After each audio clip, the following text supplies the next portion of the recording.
Last Monday, in the wake of the drone attack on Saudi Arabia's oil infrastructure, the price of Brent crude spiked from 60 to 69. Not a huge move when you consider that 5% of the world's oil supply was wiped out, at least for the moment.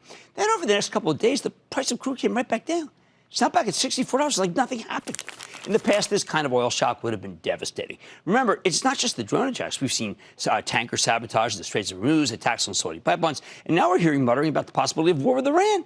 Yet oil hasn't been able to make a sustained rally, in part because the United States has leapfrogged Saudi Arabia to become the world's largest producer.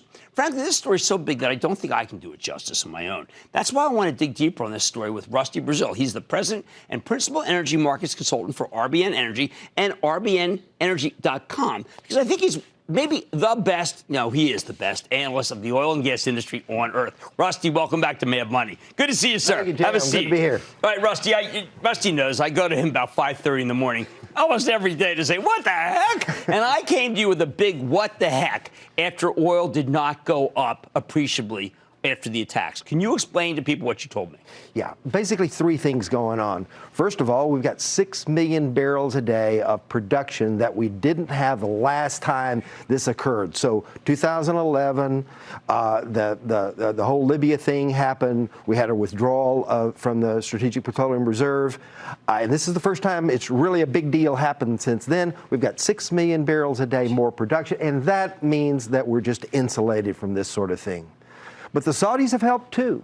The Saudis have basically integrated downstream, a lot more refineries, a lot more petrochemical plants, more storage, and that means they're more resilient. So when this happened, they could react to it and basically keep the damage under control. And then there's the global market.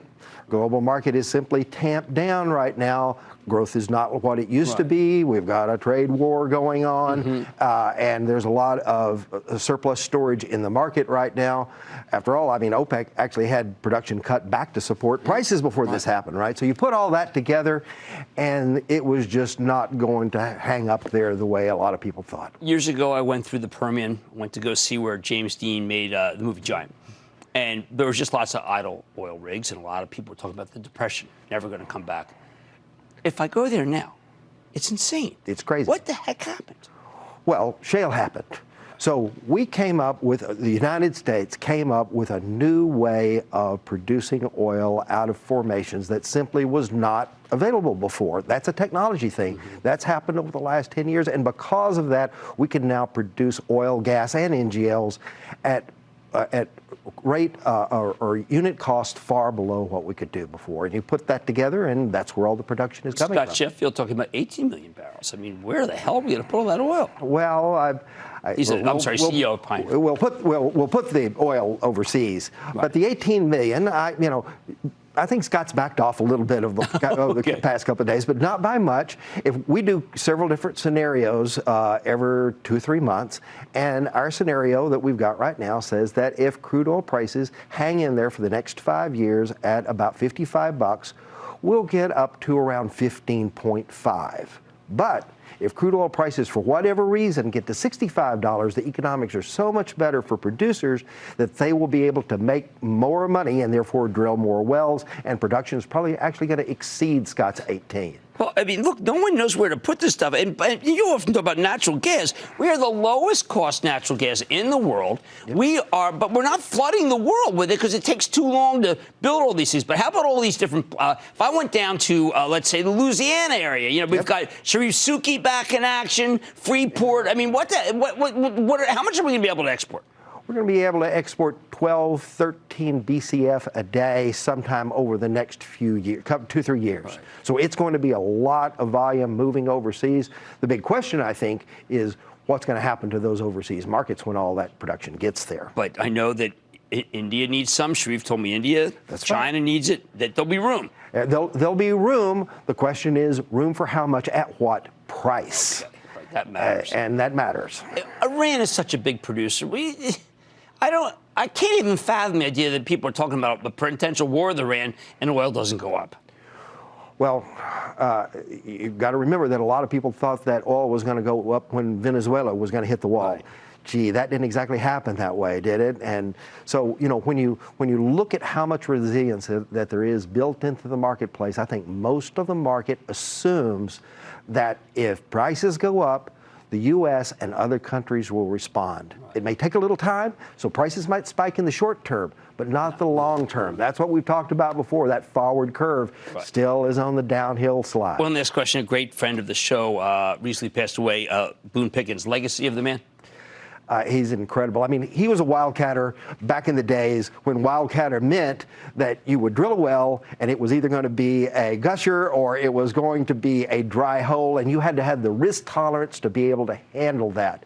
He took his success in doing that and then continued to be on the front end of the curve, getting into wind energy before it was cool, getting into natural gas vehicles before it was cool, sometimes maybe bleeding edge, but nevertheless, he'll certainly be missed by the whole industry. Now, you say wind. I mean, one of the things that's clearly happened, conservation. I talk to companies and they're telling energy companies, listen, utilities, we want more plants in order to offset, we want more wind to offset our own use of the environment. I mean, this thing is real. It's real. You told me, you sent me to a fellow, Kyle, he said, listen, light bulbs themselves.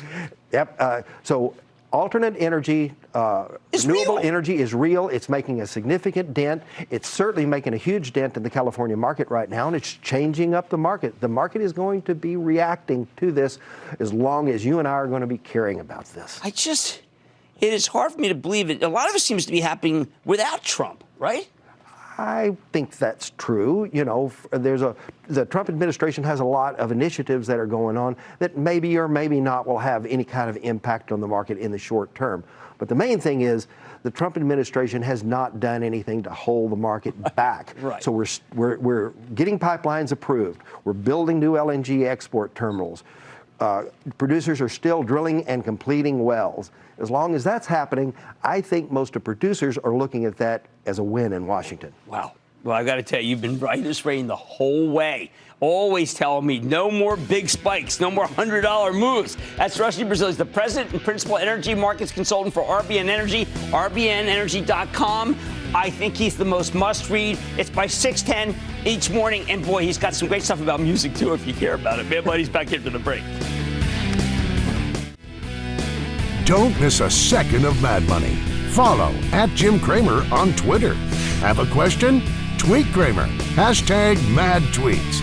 Send Jim an email to madmoney@cnbc.com or give us a call at 1-800-743-CNBC.